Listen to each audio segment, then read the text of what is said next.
time is 6:52. It's time for the morning sprint. Caroline Flynn is live at Spokane Fire District 5 with some important fire prevention tips. And Mark Peterson says it'll stay sunny and dry for at least the next handful of days. But first, to a shooting in downtown Spokane last night that left a teenager dead. Police say he or she was under 18 years old. Witnesses say 27-year-old Joel Tate was seen running from the scene.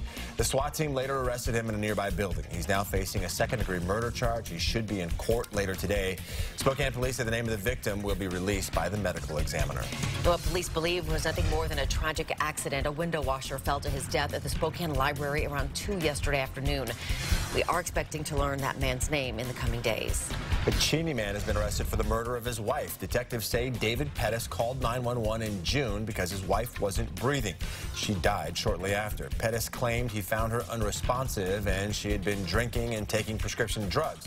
But when family members raised suspicion that Pettis might be responsible for his wife's death, investigators found she had not been drinking and a new life insurance policy had been approved for her just days before she died. So plenty of sunshine expected, not only today, but through tomorrow, through the weekend. It's going to be gorgeous. We don't see these conditions in late fall much, but it is going to change, and we're going to see temperatures that are going to continue to fall next week. But for today, we're into the mid-60s solid, nearing 70 degrees, perhaps in Moses Lake and in Lewiston. We'll have that extended outlook with the day in which we will see a change coming up. Well, we have several recalls to warn you about this morning. Trader Joe's is recalling this salad because it could possibly be contaminated with salmonella or listeria. The Trader Jose's Mexicali-inspired salad was sold in Idaho, Oregon, and Washington. The salads in question have Best Buy dates of October 15th to October 19th. And Mary's Harvest Foods, a Portland-based company, is recalling its Southwest chicken wrap. Those were sold in several stores, also in Idaho, Oregon, and Washington. Look for Best Buy dates from October 15th through October 23rd. There have been no reports of confirmed illnesses from either recall, but health officials warn it can take up to 70 days for symptoms to show. The College Game Day crew is now in Pullman. They were greeted by huge crowds on campus yesterday and, of course, all along I-90 and 195. Now they're hard at work getting their game day stage set up right by the Cougar statue there on Stadium Way. And in anticipation of Saturday's game day madness, the city of Pullman has declared a public transportation state of emergency. Officials are preparing 5 extra bus routes for the temporary surge in Pullman's population for the weekend. If you are heading down for all the excitement, you can find details on KXLY.com. Well, in just a few hours at the Centennial Hotel, the Spokane Workforce Council is holding a job fair for those with disabilities. The event is held every October in honor of National Disability Employment Awareness Month.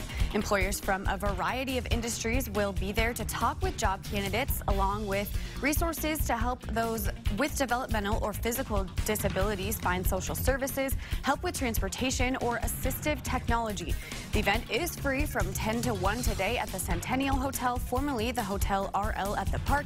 Just make sure to bring a resume. With 20 days until Election Day, 5th District congressional candidates Kathy McMorris Rogers and Lisa Brown faced off in their second debate last night, moderated by our own Nadine Woodward. The candidates discussed their ideas on issues from health care to the economy. Hear what each of them had to say right now on KXLY.com. After months of construction projects, some Spokane streets are now reopening. The city of Spokane says Walnut, Cedar, and High Drive are all now complete and open to traffic.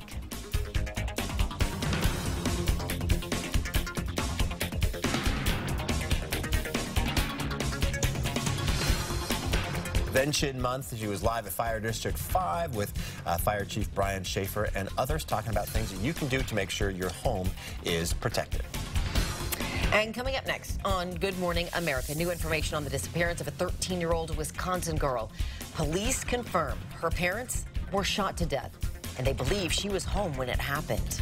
First day back at school for this California teenager following a shark attack. 13-year-old Keen walked into class to a round of applause. All right, take a look outside. Really, it's a good commute so far. Everything is moving along handily. The sun is starting to come up. It will warm us to mid-60s today, tomorrow. The weekend looks to be sunny. Derek Dice will try and get one more round of golf in. And then by next Wednesday, we see it cooling, unsettled with a chance of showers.